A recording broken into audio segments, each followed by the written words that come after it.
அடிப்படை சட்டங்கள், ஆவணங்கள் பற்றி தெரிந்து கொள்ள வின் லா சேம்பர் யூடியூப் சேனலை பாருங்கள். சப்ஸ்கிரைப் செய்யுங்கள்.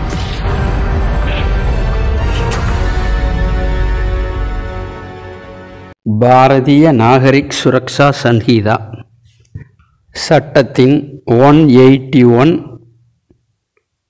மற்றும் 182 ஆகிய பிரிவுகளை தற்போது பார்க்க இருக்கிறோம். 181 எதை பற்றி பேசுகிறது அப்படின்னா, காவலரிடம் கொடுக்கப்படும் வாக்குமூலம் மற்றும் அதன் பயன்பாடு. பழைய சட்டம் கிரிமினல் ப்ரொசீஜர் கோடில் 161. நீதிமன்றத்தில் நாம் பரவலாக பேசுகிற விஷயம், போலீஸார் புலன் விசாரணையின் போது சாட்சிகளை விசாரித்து சாட்சிகள் கொடுக்கும் வாக்குமூலத்தை பதிவு செய்கிறார்கள். அந்த ஸ்டேட்மெண்ட்டு 161(3) ஸ்டேட்மெண்ட் அப்படின்னு சொல்லுவோம்.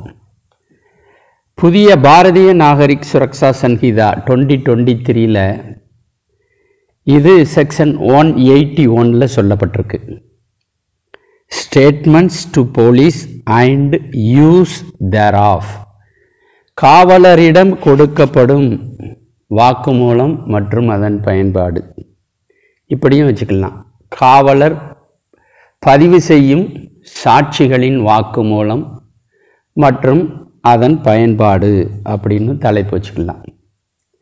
இந்த சட்டப்பிரிவின் கீழ் பதிவு செய்யப்படும் எழுத்துப்பூர்வமான வாக்குமூலத்தில் வாக்குமூலம் யார் கொடுக்கிறாரோ அவர் கையொப்பம் செய்ய வேண்டிய அவசியம் கிடையாது. இந்த வாக்குமூலத்தில் கொடுத்தவரின் கையொப்பத்தை காவலர் கேட்டு பெற வேண்டிய அவசியம் இல்லை. இது பாரதிய நாகரிக் சுரக்ஷா சன்ஹிதா சாப்டர் 13 கீழான புலன் விசாரணை நடந்து கொண்டிருக்கும் போது வாக்குமூலம் ஒருவரால் கொடுக்கப்பட்டிருக்க வேண்டும். காவல் அதிகாரியிடம் அந்த வாக்குமூலம் கொடுக்கப்பட்டிருக்க வேண்டும். இந்த 2 இன்கிரேடியண்ட்டும் எசென்சியல் இன்கிரேடியண்ட். அதாவது புலன் விசாரணை நடந்து கொண்டிருக்கும் போது வாக்குமூலம் கொடுக்கப்பட்டிருக்க வேண்டும், அது காவல் அதிகாரியிடம் கொடுக்கப்பட்டிருக்க வேண்டும். அப்போ தான் இந்த செக்ஷன் 181 இன்வோக் பண்ண முடியும்.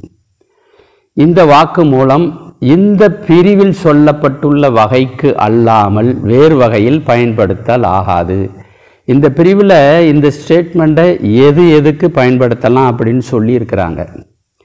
அந்த பயன்பாடுகளை தவிர வேறு பயன்பாட்டுக்கு இந்த வாக்குமூலங்கள் உதவியாக அமையாது, பொருந்தாது. பதிவு செய்யப்படும் வாக்குமூலம் நீதிமன்ற அனுமதியுடன் பாரதிய சாட்சிய அதிநியம் சட்டப்பிரிவு 148 சொல்லியிருக்கிற நோக்கத்திற்கு எதிரியால் பயன்படுத்தி கொள்வதற்கு அனுமதி உண்டு. பாரதிய சாட்சிய அதிநியம் அப்படிங்கிறது பழைய இந்தியன் எவிடன்ஸ் ஆக்ட். இப்போ புதுசாக இருக்கிற BSA பாரதிய சாட்சிய அதிநியம், இதில் செக்ஷன் 148 என்ன அப்படின்னு பார்த்தா, cross examination as to previous statements in writing. எழுத்துப்பூர்வமாக முந்தைய ஒரு நடவடிக்கையில் கொடுக்கப்பட்ட வாக்குமூலத்தை பொறுத்து அதே சாட்சியிடம் குறுக்கு விசாரணை செய்வது. அப்போ அந்த குறுக்கு விசாரணையில் சாட்சியை முரண்படுத்துவதற்காக இதை பயன்படுத்தலாம். இதுதான் அந்த செக்ஷன் 148.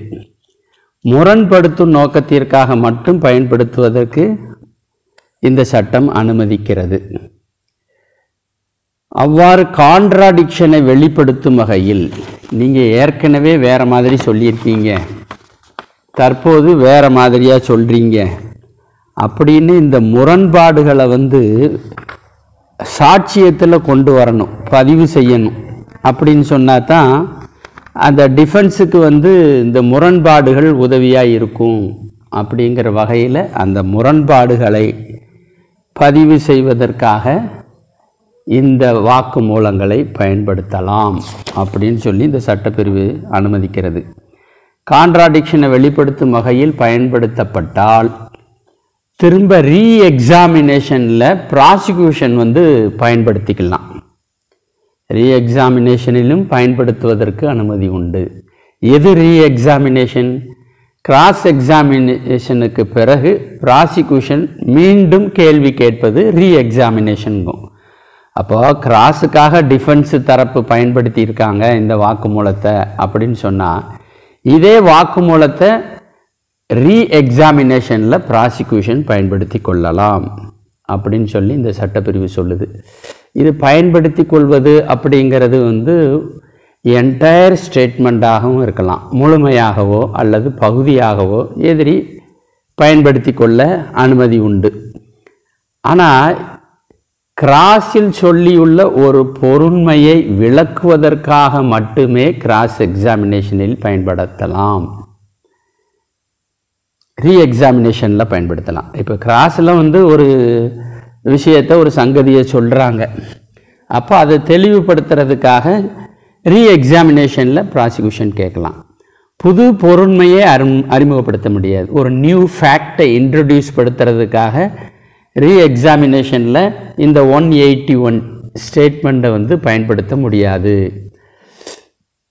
ஏற்கனவே பதிவாகியுள்ள சாட்சியத்தில் காணப்படும் ஒரு சங்கதியை விளக்கி சொல்வதற்காக, தெளிவுபடுத்துவதற்காக இந்த வாக்குமூலத்தை ப்ராசிக்யூஷன் பயன்படுத்தி ரீ எக்ஸாமினேஷன் செய்வதற்கு நீதிமன்றம் அனுமதிக்கலாம் அப்படின்னு இந்த சட்டப்பிரிவு சொல்லுது. நாம் இவ்வளோ நேரம் சொன்னது எல்லாமே செக்ஷன் 181ல் சப்செக்ஷன் 1ல் சொல்லப்பட்டிருக்கு. இப்போ சப்செக்ஷன் 2 வந்து என்ன சொல்லுது அப்படின்னா, இந்த சட்டப்பிரிவு பாரதிய சாட்சிய அதிநியம் பிரிவு 26A கீழான வாக்குமூலத்திற்கு பொருந்தாது அப்படின்னு சொல்கிறாங்க. அதே மாதிரி இதே BSA சட்டத்தின் செக்ஷன் 23 சப்செக்ஷன் 2ற்கான ப்ரொவிசோ கிளாஸையும் பாதிக்காது.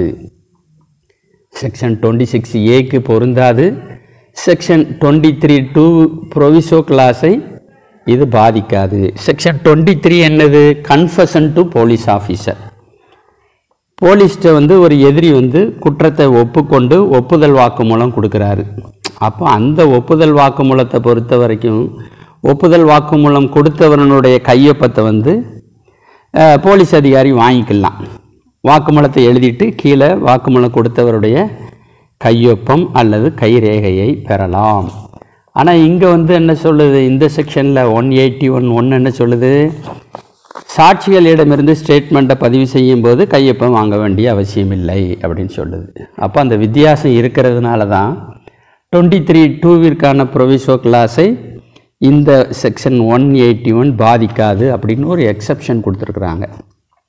அதே மாதிரி பாரதிய சாட்சிய அதிநியத்தில் செக்ஷன் 26 என்னது அப்படின்னு பார்த்தா, cases in which statement of relevant fact by person who is dead or cannot be found is relevant.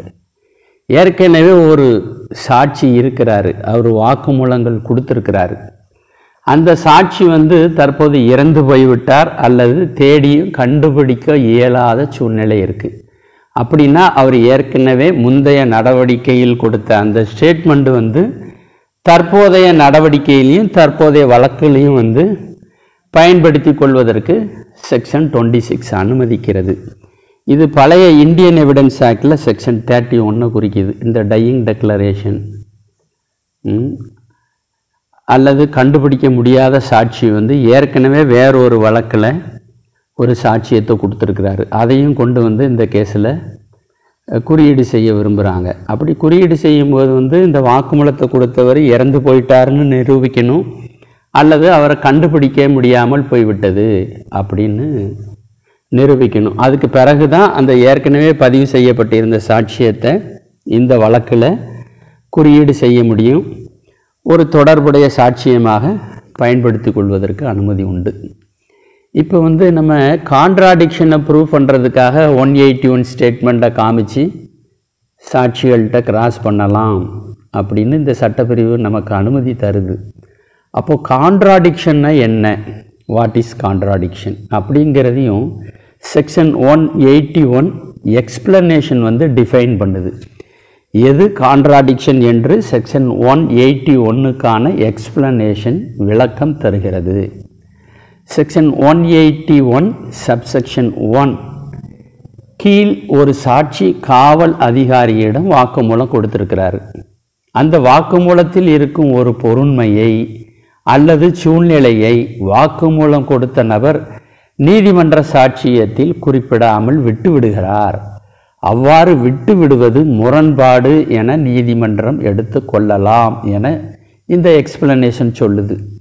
அதாவது ஒமிஷன் இஸ் ஆல்சோ கான்ட்ராடிக்ஷன்.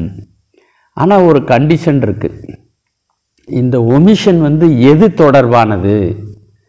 அவ்வாறு விடுபட்ட பொருண்மை அல்லது அவ்வாறு விடுபட்ட சங்கதி தொடர்புடைய பொருண்மையாக இருக்கணும். அதே சமயத்தில் சிக்னிஃபிகண்ட், ஒரு குறிப்பிடத்தகுந்ததாகவும் இருக்கணும். அப்படின்னு சொன்னால் தான் அந்த ஒமிஷனை கான்ட்ராடிக்ஷனை எடுத்துக்கொள்ளணும். எல்லா ஒமிஷனும் கான்ட்ராடிக்ஷன் கிடையாது. ஒரு தொடர்புடைய பொருண்மை தொடர்பான சங்கதி விடுபட்டு விடுகிறது, அல்லது ஒரு பிரதான பொருண்மை சிக்னிஃபிகண்ட் குறிப்பிடத்தகுந்த பொருண்மை தொடர்பான ஒரு சங்கதி விடுபட்டு விடுகிறது அப்படின்னு சொன்னாதான் இந்த விடுதலை ஒமிஷனாக எடுத்துக்கொள்ள முடியும் அப்படின்னு இந்த சட்டப்பிரிவு சொல்லுது. சின்ன சின்ன விஷயங்களை விட்டுருந்தாங்கன்னு சொன்னால் அது ஒட்டுமொத்த ப்ராசிக்யூஷன் கேஸை பாதிக்காது.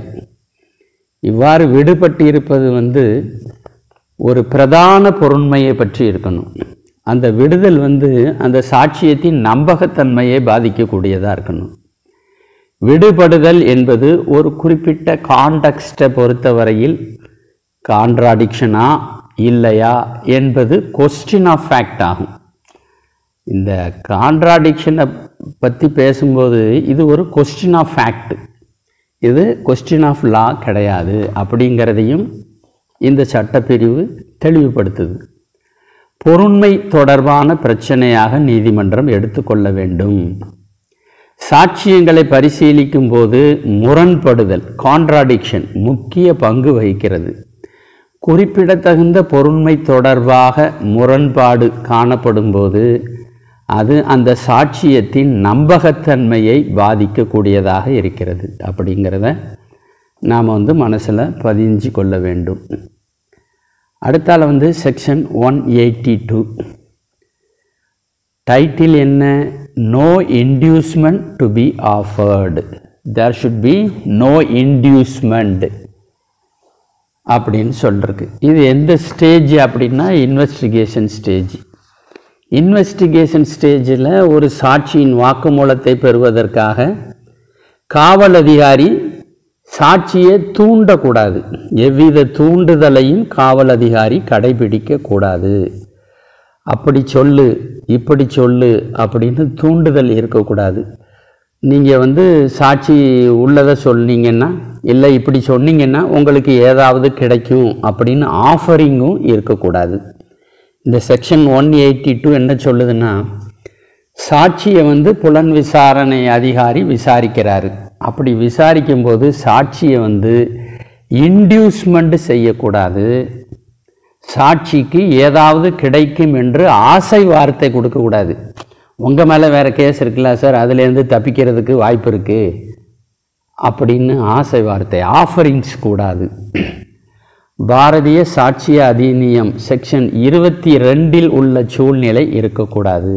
இந்த செக்ஷன் 22 என்ன சொல்லுது அப்படின்னு சொன்னால், அதாவது ஒரு எதிரி போலீஸாரிடம் ஒரு ஒப்புதல் வாக்குமூலத்தை கொடுக்கிறாரு. அந்த ஒப்புதல் வாக்குமூலம் தன்னிச்சையாக கொடுக்கப்பட்டிருக்க வேண்டும், சுதந்திரமாக கொடுக்கப்பட்டிருக்க வேண்டும், வெளிநபருடைய தூண்டுதல் எதுவும் இருக்கக்கூடாது, அவருக்கு ஆசை வார்த்தைகள் எதுவும் சொல்லியிருக்கக்கூடாது அப்படின்னு பாரதிய சாட்சி அதிநியம் செக்ஷன் 22 சில நிபந்தனைகள் சில சூழ்நிலையை சொல்லியிருப்பாங்க. அது இந்த செக்ஷன் 181க்கும் பொருந்தும் என்பது தான் நாம் புரிந்து கொள்ள வேண்டிய விஷயம். இப்போ அந்த சாட்சி தானாக முன் தன்னிச்சையாக சுய விருப்பத்துடன் வாக்குமூலம் கொடுக்கப்படுவதை யாரும் தடுக்கக்கூடாது. அதையும் இந்த செக்ஷன் சொல்லிடுது. அவரை தூண்டக்கூடாதுன்னு சொல்கிற அதே சட்டப்பிரிவு அந்த சாட்சி தானாக முன் சில சங்கதியை போலீஸ் ஆஃபீஸர்கிட்ட சொல்ல வராரு. அப்படி சொல்ல வருவதை யாருமே தடுக்கக்கூடாது அப்படின்னு செக்ஷன் 182 சொல்லுது. இந்த சட்டப்பிரிவு BNSS 183(4) கட்டுப்படுத்தாது. இந்த செக்ஷன் 182ங்கிறது வந்து பாரதிய நாகரிக் சுரக்ஷா சங்கீதாவில் இருக்கக்கூடிய ரெக்கார்டிங் ஆஃப் கன்ஃபெஷன்ஸ் அண்ட் ஸ்டேட்மெண்ட்ஸ்னு இருக்குது. அந்த 183 அதில் உள்ள சப்செக்ஷன் 4 வந்து கட்டுப்படுத்தாது அப்படின்னு சொல்லி செக்ஷன் 182லேயே சொல்லியிருக்கிறாங்க. அப்போ நாம் இன்றைக்கி பார்த்துருக்கிறது வந்து section 181 statements to police and use thereof. புலன் விசாரணையின் போது புலன் விசாரணை அதிகாரி சாட்சிகள் கொடுக்கும் வாக்குமூலங்களை பதிவு செய்கிறார். அவ்வாறு பதிவு செய்யப்பட்ட வாக்குமூலத்தை கான்ட்ராடிக்ஷன்ஸ்க்காக பயன்படுத்தி கொள்ளலாம்னு பார்த்தோம். அதே மாதிரி அந்த சாட்சி வந்து எந்த விதமான தூண்டுதலும் இல்லாமல் எந்தவித ஆசை வார்த்தைக்கும் கட்டுப்படாமல் சுதந்திரமான முறையில் தன்னிச்சையாக அந்த வாக்குமூலத்தை கொடுத்துருக்கணுங்கிறதும் அவசியம் அப்படிங்கிறத செக்ஷன் 182ல் சொல்லியிருக்கிறாங்க.